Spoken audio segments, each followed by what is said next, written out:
Hello, welcome back to This House of Walls. My name is Ashley, and on this channel I love to share all things homeschooling and books and anything else that I feel like sharing.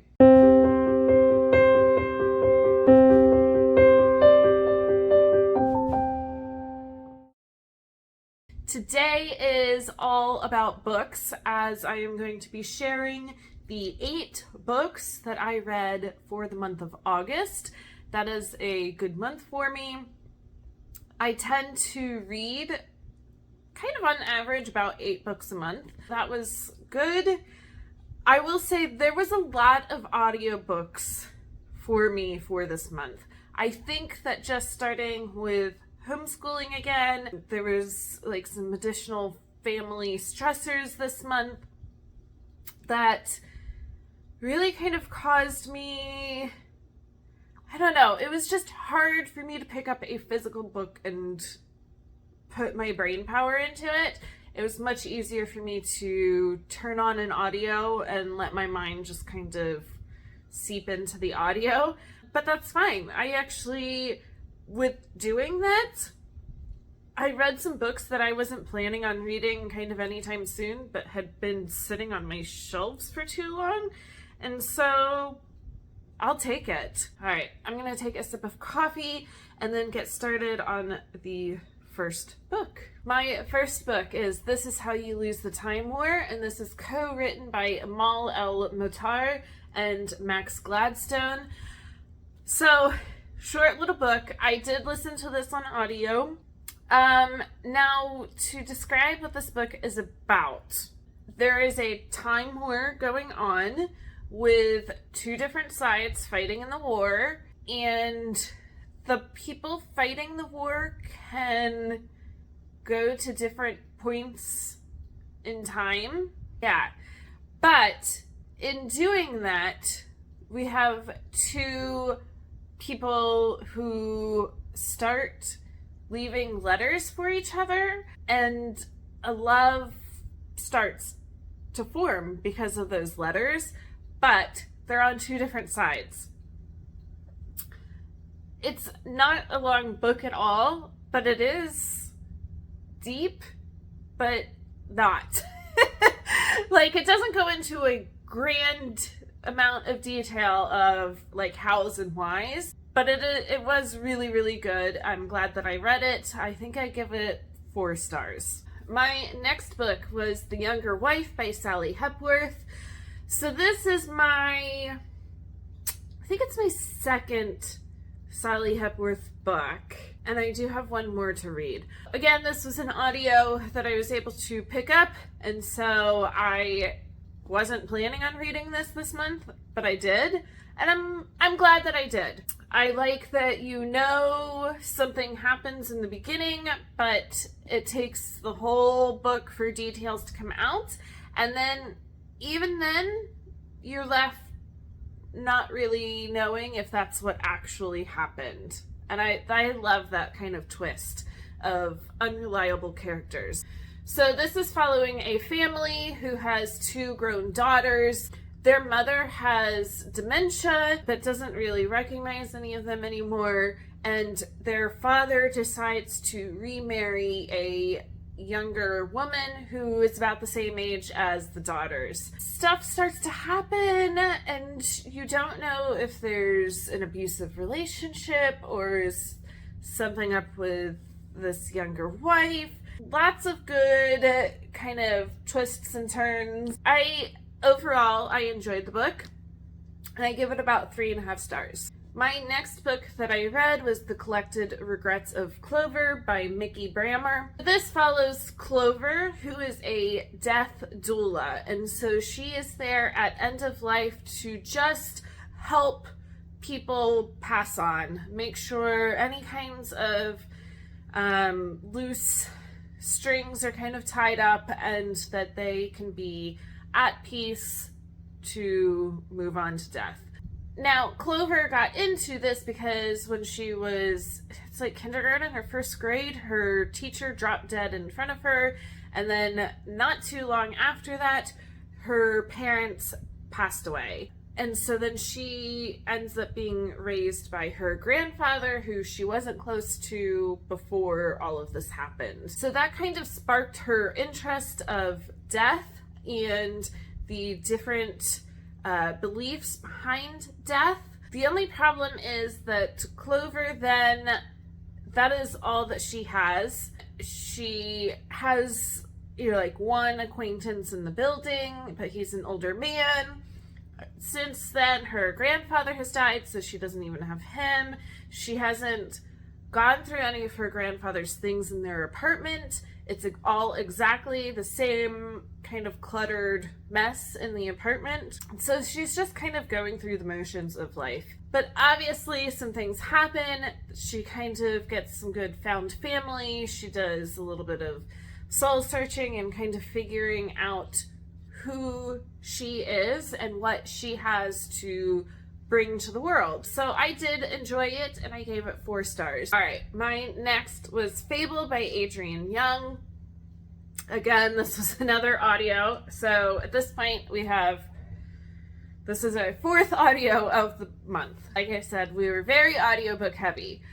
But this one, it is YA, but I did really enjoy it. Throws you right into a fantasy world where Fable has been abandoned on an island by her father after a big shipwreck that killed her mother. Now, Fable has to try to make it off of the island, and so has worked really hard. And that's kind of where the story begins. So it really does throw you right into this world. That's kind of fun, that you're trying to catch up with how this world works. Now, Fable does find a way off of the island, and once she gets onto a ship to leave the island, it doesn't stop. The adventure continues. There's some kind of plot twists and turns. There's some found family. I really enjoyed this.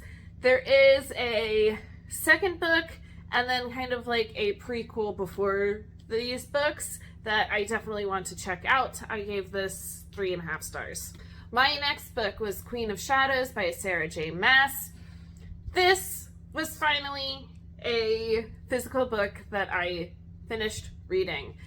It is a long book, but honestly it took me way too long. Through no fault of this book at all, I just had a hard time picking up a physical book. Now, this is the 4th book in the Throne of Glass series, not including also the prequel. I really enjoyed everything that happens in this book. There is definitely, the books have been climbing up to kind of a breaking point, and a lot of that happens in this book. There are 3 books after this, so obviously the breaking point, while it kind of fixed some things, there is still a lot more to come in this series that I am really excited to get to.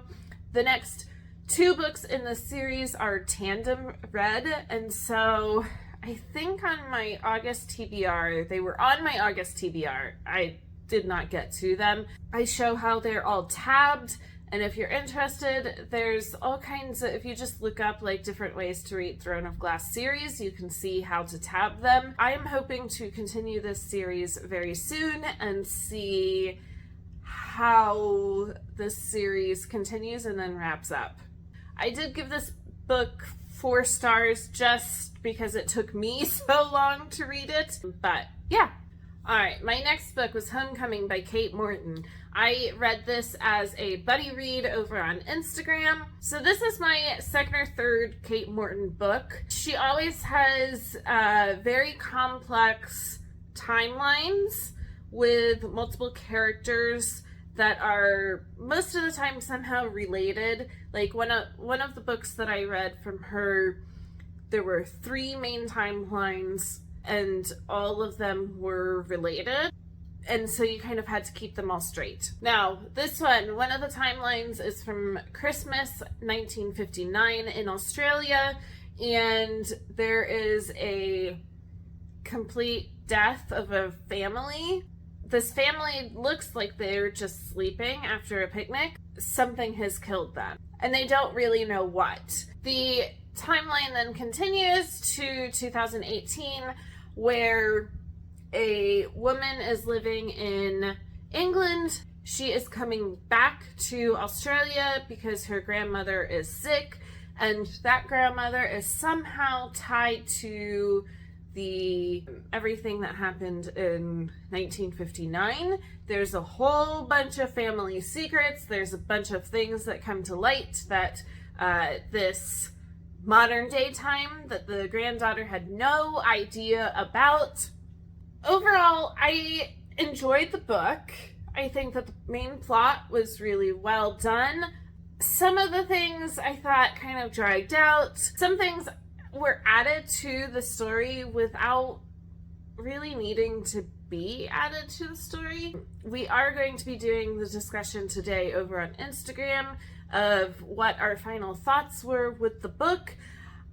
I think overall I enjoyed the ride. It was good, but it was about 3.5 stars. Alright, my next was A Psalm for the Wild Built. This was my only other physical book of the month, and I am so glad that I read this. This is my first Becky Chambers book. It is very short, I think only like 140 pages. Cozy sci-fi? I think that's what it's being classified as. Robots were made to help production of things for humans, but something happened and robots became aware and decided no, they didn't want to do that anymore, and so they went off into the wild, and the humans completely respected that, gave the wild over to them, and have figured out how to live separate, not encroaching on the wilderness at all. But in this book, we follow Dex, and they are a tea monk, and so they travel to different cities and towns and offer tea service, and people can come and just sit for a little bit and enjoy a glass of tea. If they need to kind of talk things over, Dex will sit there and just listen. But Dex gets very kind of tired of the same routine over and over, and so they actually go off trail, and they want to go kind of on a mission, if you will, to an old settlement that humans used to have, but now it is in the wild. While they are doing that, they come across this robot who has been sent from other robots to learn about humans. And so then the story kind of goes off from there. I thought it was fantastic. There's a lot of great kind of philosophical conversations that happen, and I cannot wait to read the second one in this little series. My last book for August was Finley Donovan Knocks 'Em Dead by El Cosimano. So this is the second in the Finley Donovan series. I think I did enjoy this one more than the first one. I think some of the like crazy kind of unrealistic parenting stuff that kind of bothered me from the first book doesn't happen so much in this book. It is a wild and crazy ride following Finley through stuff that she never wanted to get into, which is being kind of like a hitman. But in this book, somebody has put a hit out on her ex-husband, and so she is very much so stuck in the middle trying to figure out who. I have read a lot of the Janet Ivanovich books, like 1, 2, 3, 4, all of those. And this kind of has the same vibes from that, but instead of following a single woman in New Jersey, you're following Finley, who is divorced and has kids, but you're still dealing with all kinds of different people.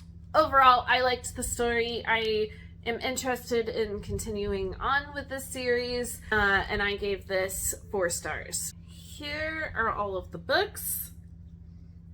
So, like I said, overall, it was a good reading month. I didn't let my slumpiness towards physical books slow me down. I made up for it in audiobooks, and that's okay. I'm totally there for that when seasons of life get just a little bit crazy. So that's just what we do. I will say also, I am very happy that in reading this stack of books, along with finishing a book for a read aloud with my kids, I have reached 70 books this year, and so I only have 30 more books to go to reach my goal of 100 books for this year. So I think that that is a reasonable goal to try to get to, and I can't wait to share more of what I have read. As always, if you like these types of videos, make sure to like and subscribe below, and I will be back for more videos soon.